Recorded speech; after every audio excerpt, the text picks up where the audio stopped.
Hi guys, Amy here with Amy's Wares, and I have a quick video to show you here today featuring one of the new layered leaf stencils from the September release at Colorful Life Designs.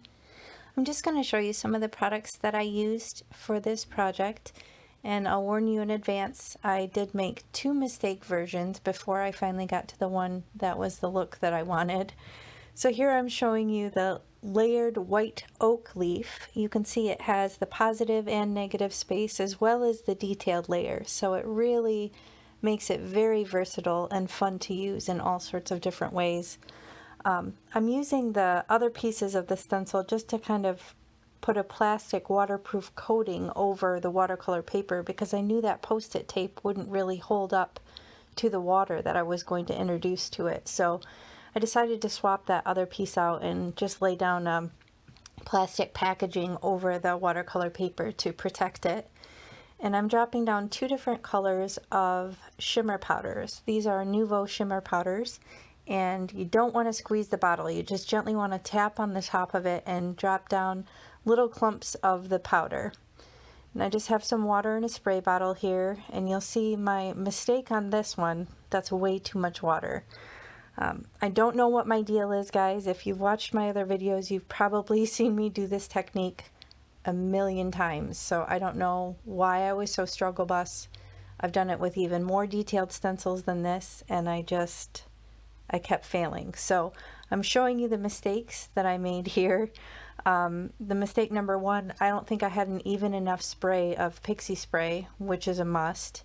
And then I also used way too much water. So you can see when I lift it up, it's a bit of a fail. It loses a lot of the detail. And again, that's simply because I used too much water and I didn't have enough pixie spray. So there's my first fail. That was when I was just, let's be honest, I was just too lazy. And I didn't even use the pixie spray at first. I was just going to try it without, but you know, that was an epic fail. So try number 3 here. I'm just laying down two pieces of packaging now on either side to protect the watercolor paper, because I don't want, like I said, I don't want that post-it tape to get saturated and then soak up the water and pigments and get all over the rest of my watercolor panel. So I'm going at it again here with the two different colors, and I'm mindful this time to not use as much water. Oh, and I did go through and spray it again with pixie spray. So it does have a more even coating of pixie spray. I made sure it was adhered down very, very well. And then I'm just much more sparing with the water. I use a little paintbrush here to kind of go in and spread out some of the little clusters that didn't get separated with the water.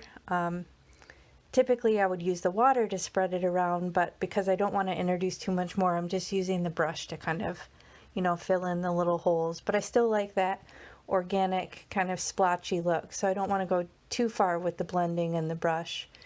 And then the other difference here on this third time around is I let the water actually sit a little bit longer on the paper. I didn't let it get anywhere near dry or anything like that, but I just gave it a little bit of extra time, maybe a minute or so, just to kind of allow it to soak into that watercolor paper and allow me to get the true detail of that stencil.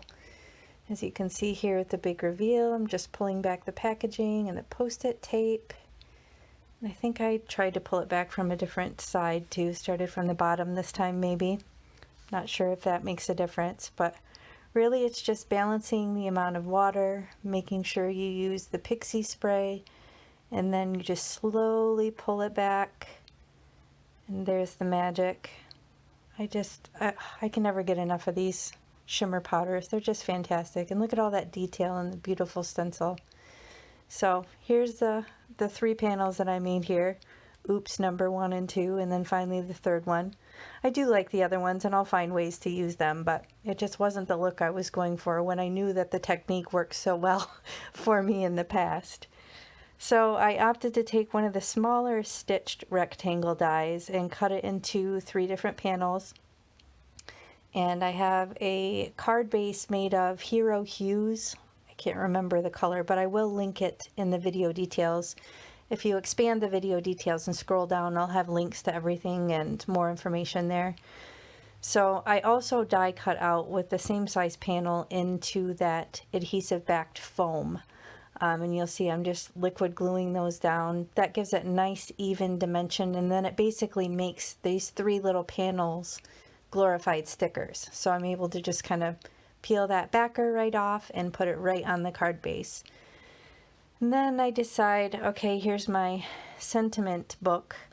I don't know if you've watched any of my other batching videos, but I have one of these for my stamped critters, and I have one for sentiments.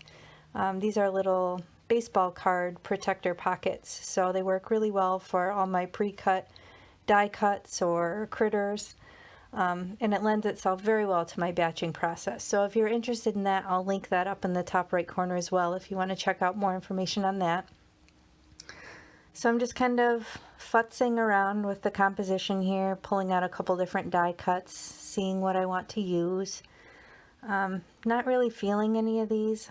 I'm not sure what it's missing here, but those weren't really looking right. So I pulled out some of my simple strips from Tailored Expressions, and I did end up deciding that that worked better with the composition, and I really liked how the black and white just kind of popped off the card and stood out from the design. So that's just white heat embossing on black cardstock.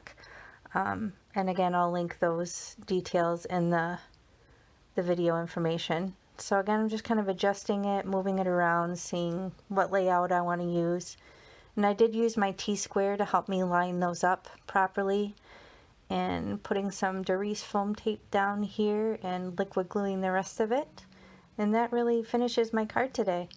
So be sure to check out the rest of the awesome September release at A Colorful Life Designs. There's fall inspired and encouraging inspired stencils and all sorts of good stuff, even Halloween stuff. So I'll link that in the video details if you want to check that out. Here's the 2 panels that I have to turn into something else in the future, but I hope you enjoyed my card today. Thanks so much for watching. I really appreciate your comments and your thumbs up and all that good stuff. So if you like my channel, I would love it if you subscribed and hit the bell. Then you'll be notified anytime I post a video. So thanks again for watching. Have a great day.